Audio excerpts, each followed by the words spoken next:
Thank you for staying with SABC News. We are now watching SME on Point. My name is Diabo Seto. Today we come to you from the OR Tambo Special Economic Zone, where the first jewellery manufacturing precinct has been launched today.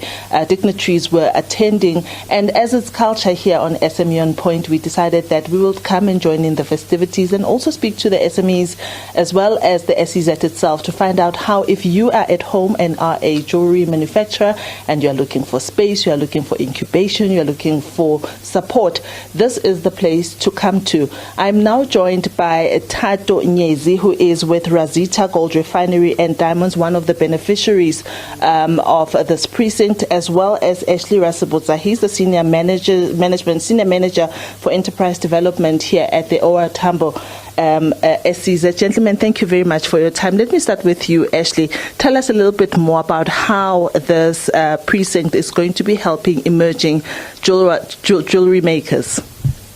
Good day to the viewers at home. We are very excited today to be launching this precinct. Where we are currently, we are in a workshop, and one of the opportunities that we provide to emerging jewelry makers is working space. SMEs have an opportunity to rent what we call a jeweler's bench at very affordable rates so that they can operate within a very secure precinct amongst big jewelry makers. So they become part of an ecosystem that will support them to be successful in their business. Right. I'm going to come back for details, but now I want to speak to Tato. Tato, tell us about Rita and what you guys do, what this means for you and business operations, and also give us an insight on the industry. I know that with gold cutting and diamond polishing, the industry has been quite in decline, and you are one of the people that are trying to resuscitate it. Please tell us more. Thank you, viewers, for having me. Rita Gold Refinery and Diamonds is a company that focuses on precious metals. We focus on manufacturing and processing gold, silver, and polishing and cutting diamonds. What we would like to do at this company, we focus on refinery analysis, on jewelry hallmarking.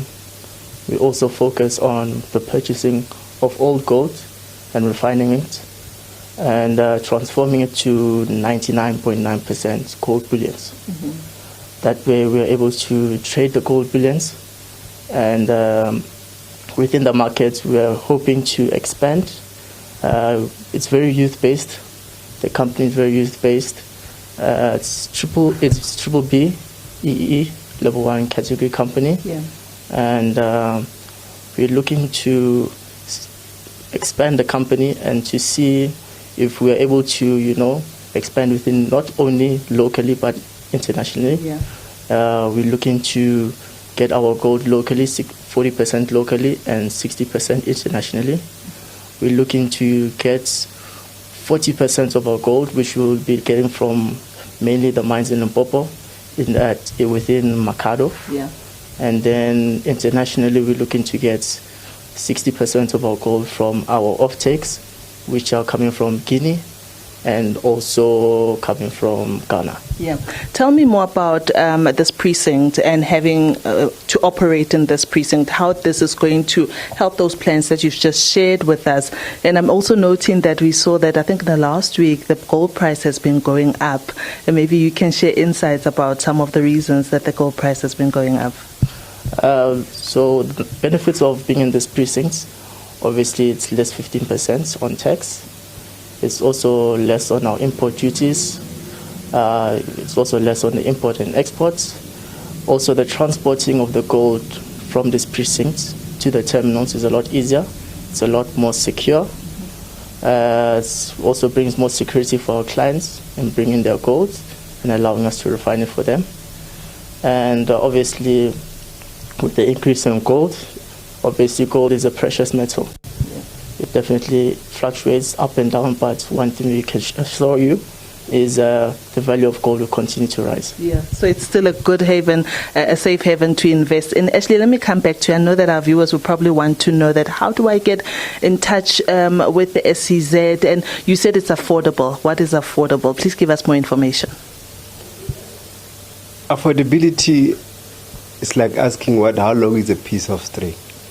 So what we do once you show an interest of locating in our workshop at the SEZ, we then engage with you, then understand how often do you want to use the workshop. Maybe you want to use it once a week. So we have rates or contracts that will cater for those who want to use it once a week, those who want to use it 3 times a week, those who want to sign yearly contracts. So almost like it's almost like flexible seating and flexible office space. Yes, so it's very flexible. That's how it becomes affordable, because somebody who then rents an office for the whole year, so they have to pay rent whether they're doing business or not. They have to pay that amount. But here, you can come in when you have work to do. So you don't just come and sit in the workshop and do nothing.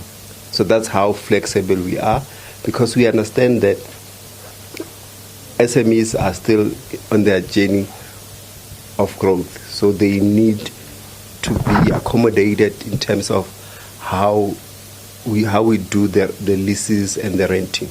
Yeah. Unlike the bigger companies that are also investors at the SEZ. Yeah. They are here on a permanent basis. Of course. Yes. I'm sure both of you can then agree that this is a good steps when it comes to the development of jewelry makers in the SME landscape, because finding a central place that is subsidized, if you like, and where you'll be able to work, it's really beneficial. You said that yourself, Tato.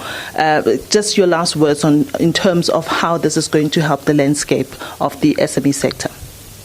For me, obviously, we've already made agreements with the Gauteng IDC to, within the first year, to employ 23 employees, and that's one of the contributions we will make to the economy and to the SEZ. And we also want to, within 2024, well, this year and next year, increase it to 43% of employees that we may employ within the company. That's beautiful. Ashley? We encourage all SMEs who are in jewellery manufacturing who like to ask or inquire about working space. They can visit our website, which is www.gidz.co.za. Thank you very much, Ashley. Well, I'm sure you're wondering that, but Diabo, it's very quiet where you are, where the jewelry is. So today was the launch, and if you see behind me, this is like an example of where you would rent the space if you're a jewelry maker and you want to rent a chair and the space. You'll have all the equipment. The festivities are happening outside, and I thought that we would come upstairs and to have this chat. But did you also know that today is World Sleep Day? Yes, this is a day that is celebrated to promote good sleeping habits and good sleep.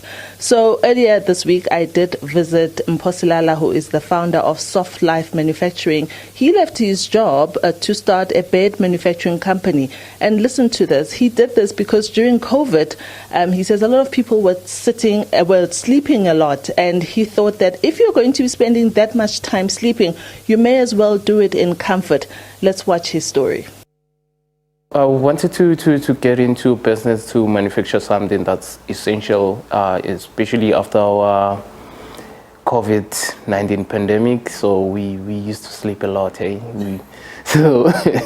it came to, we slept a lot to a point where I realized that we are not even bedroom ready for such pandemics. So we need to come up with ways to have a soft life in our bedrooms. Mposilala, the founder and CEO of Softlife Manufacturing, says this is the reason he decided to leave his job and get into bed manufacturing. Research from the National Library of Medicines found that during the COVID-19 pandemic period, there was a significant increase in the amount of time people spent in bed.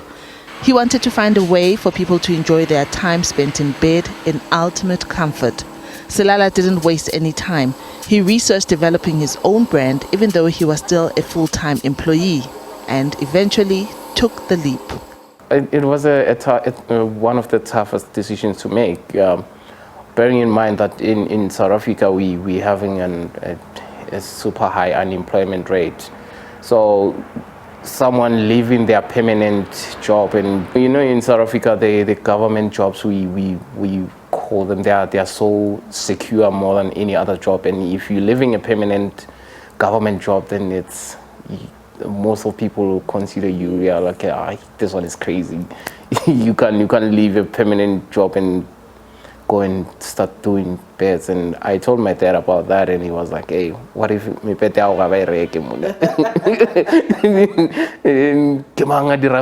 anyway? So like he had no idea who makes the product that he's been using his entire life. Full of gusto and determination, Silala started the project, and like many in the business sector, he made his fair share of blunders along the way.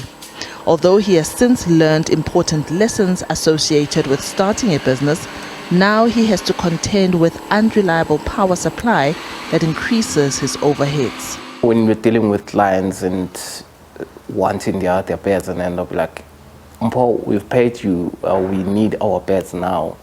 You said you'll get our beds within 5 days or within whatever lead time that we discussed. And now we have a load shedding of 4 hours a day, and we only work 8 hours a day, which will be left with 4. So in that, then you'll be frustrated by clients calling you left and right center, saying you're not professional enough to deliver on time as requested, as you promised. And that's frustrating on its own, until to a point where you have to also be fighting with the landlords to say, my guy, I need to put my own generator so I can have a backup. And that also is still an overhead cost in terms of buying the fuel to run up your own generator. And those overheads you don't really encounter in the price of the full product as well. Apart from some hurdles, business has been booming and orders are coming in fast, which means his space is getting smaller. He hopes more people will take the leap of faith and also start their own businesses and employ others. We have the option of saying Mr. and Mrs. so-and-so, and then we say like, this is your bed, and I can have a bed that has my name on it to show that no, this bed was actually specially made for me, not just I went to the shop and then I picked up that one. Yes. And yeah, maybe you do not know how many people that jumped on that bed to test it, and you feel like, no, that one is specially for you. Nobody jumped on it, only maybe for quality check purposes. Yeah, then that's what we make, and we can do any color of the bed that you like. I'm sure you guys saw that we have like pink colors, the pink bed and blue ones and all those colors that you need. Diabo Seto, SABC News, Johannesburg.